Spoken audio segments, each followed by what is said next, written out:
Psalm 27.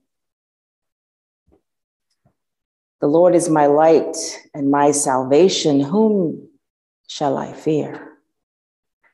The Lord is the stronghold of my life. Of whom shall I be afraid? When evildoers assail me to devour my flesh, my adversaries and foes, they shall stumble and fall. Though an army encamp against me, my heart shall not fear. Though war rise up against me, yet I will be confident. One thing I asked of the Lord, that will I seek after, to live in the house of the Lord all the days of my life, to behold the beauty of the Lord and to inquire in his temple. For he will hide me in his shelter in the day of trouble. He will conceal me under the cover of his tent. He will set me high on a rock. Now my head is lifted above my enemies all around me. And I will offer in his tent sacrifices with shouts of joy. I will sing and make melody to the Lord. Hear, O Lord, when I cry aloud. Be gracious to me and answer me. Come, my heart says, seek his face. Your face, Lord, do I seek. Do not hide your face from me. Do not turn your servant away in anger, you who have been my help. Do not cast me off. Do not forsake me, O God of my salvation. If my father and mother forsake me, the Lord will take me up.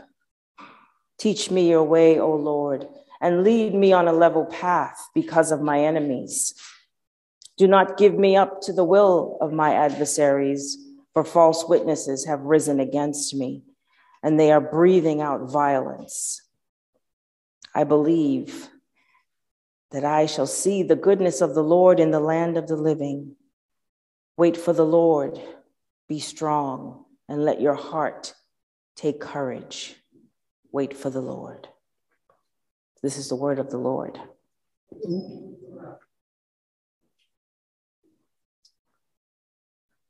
Psalm 27. What a great psalm. I think it's probably my favorite. And it was written before King David was anointed as king of Israel. The first two verses give us the theme and the context.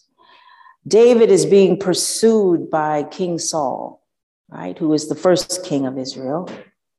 Because of this fact, David is hiding out in the desert. He's in between a rock and a dry place. David is in transition, and while in transition, he expresses his confidence in God's protection. And I would say to PCIS, we are like David in a sense. We are living in a time of transition, in an in-between time, a time of some uncertainty. There is almost a sense of being trapped in a pre-pandemic and post-pandemic place. To mask or not to mask? That is the question. We are in the midst of renovation, trapped in between what was and what will be. Many of us are in transitional places in our own lives. We may be in a state of grief, which is often referred to as a transitional state, trapped in between the past with our loved ones and the future without them. We may be trapped in between staying or going. When we find ourselves on the verge of something new, it means that we are saying goodbye to something else. We're on the threshold, the doorway of change, a transitional place, and we can feel trapped between going back to what we know or moving forward to what we're uncertain about.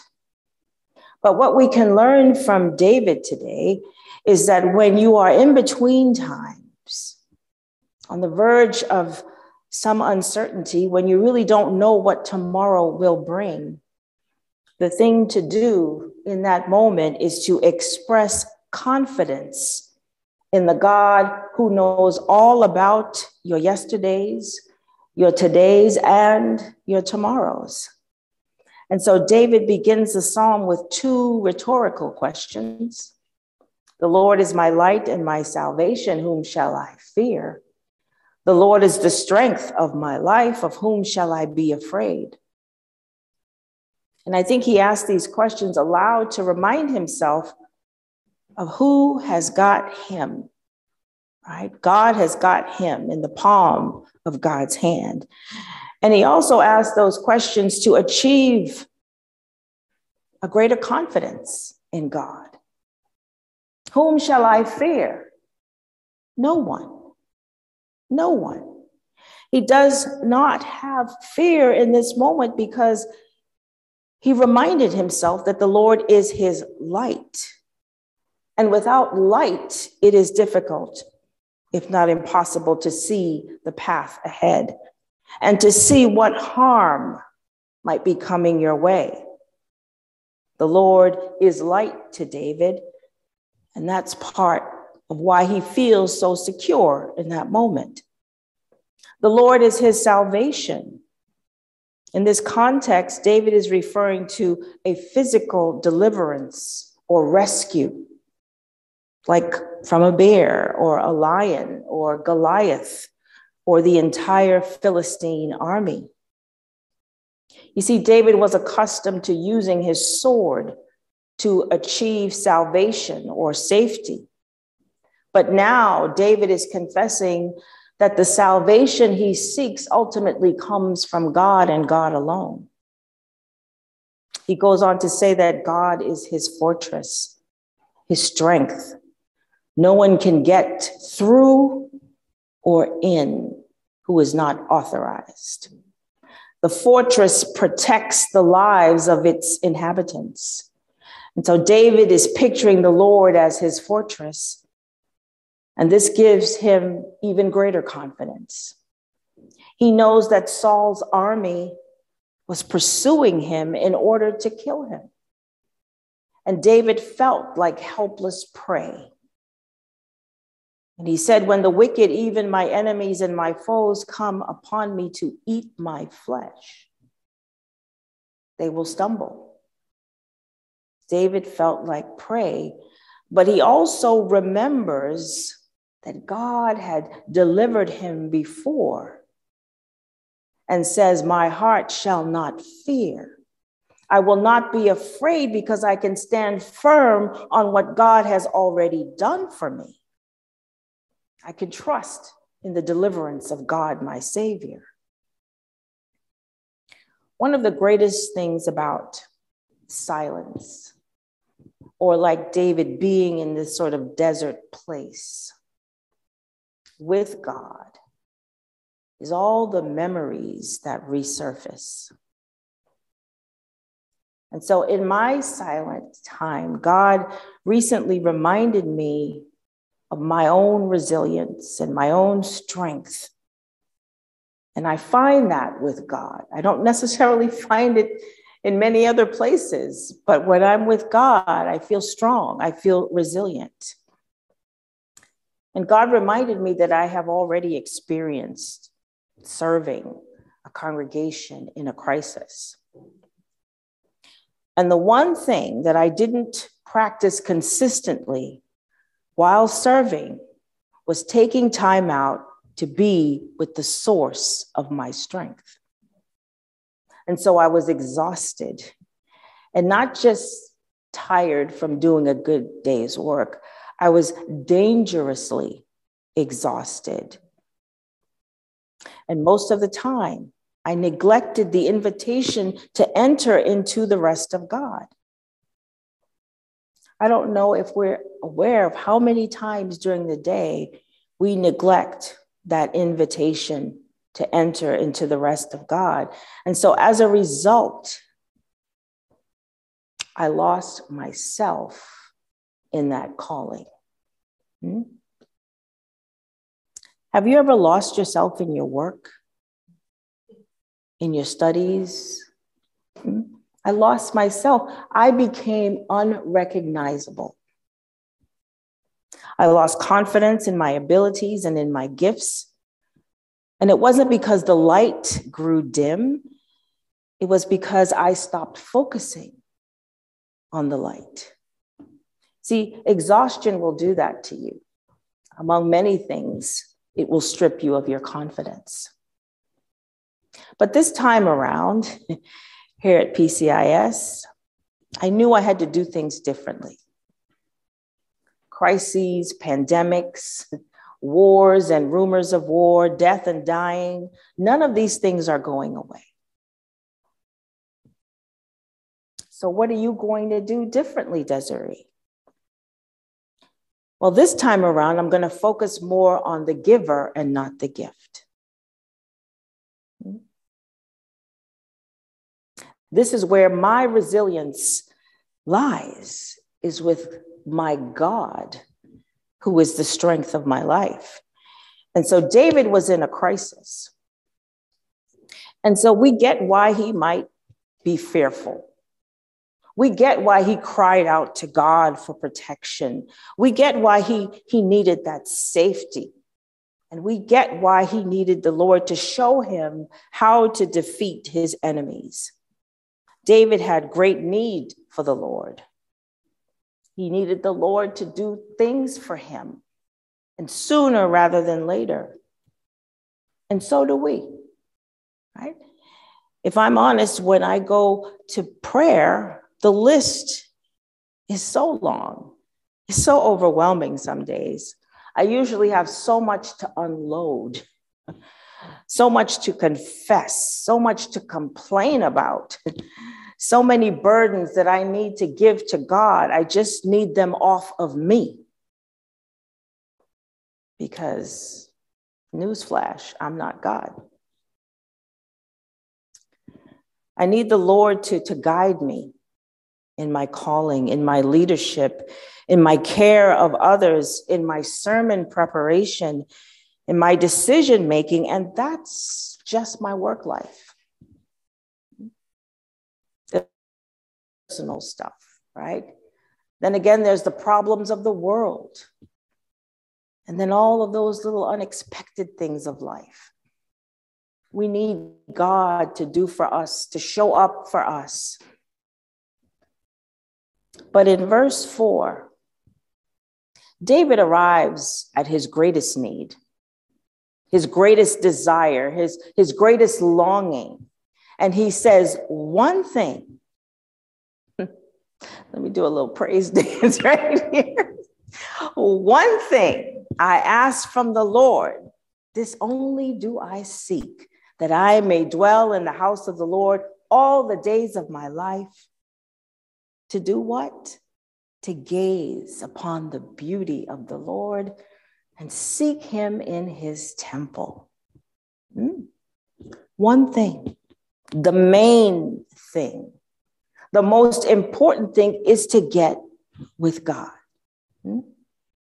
to bask in the presence, to behold the beauty of God. If we're not doing that, we're missing out. We're missing out. So try your best to forget about all the other stuff. Just have a desire in your heart for God. And so I believe that David, he got something right there. Right? He says to the Lord, you are my heart's desire. I can rest in this truth because I know in the time of trouble, you will hide me. Right? So I don't have to worry about the troubles. You will hide me in the shelter of your sacred tent. And so that is our greatest protection, in the hiddenness, in the safety and security of God's presence. There our heads will be lifted above our enemies, above all the things that we are stressed out about. Things that we know that we don't have any control over. Our heads will be lifted above worry. It doesn't mean that bad things won't happen to us. For example, if you have been diagnosed with cancer, get your treatments, right? Have hope.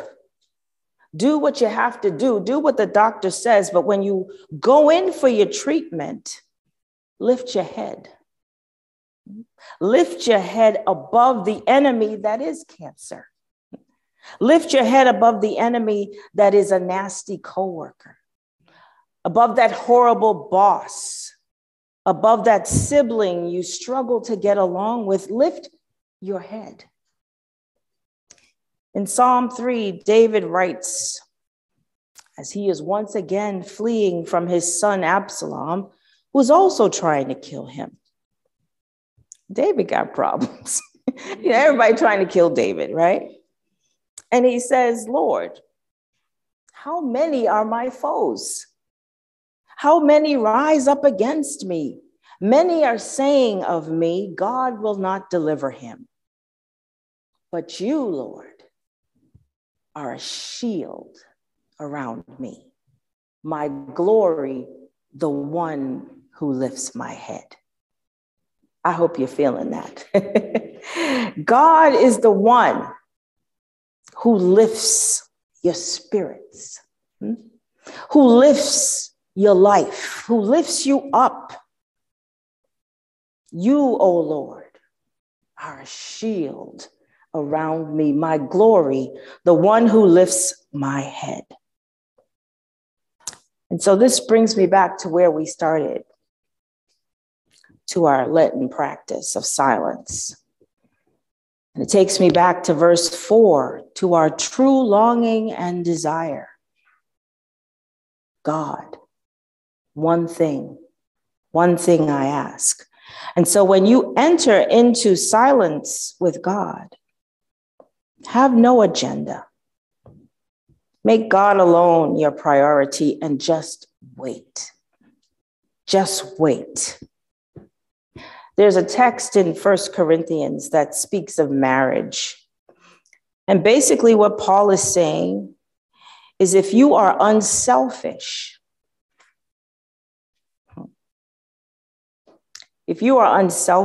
and give your all to cherish and fulfill your partner, and not worry so much about your list of needs.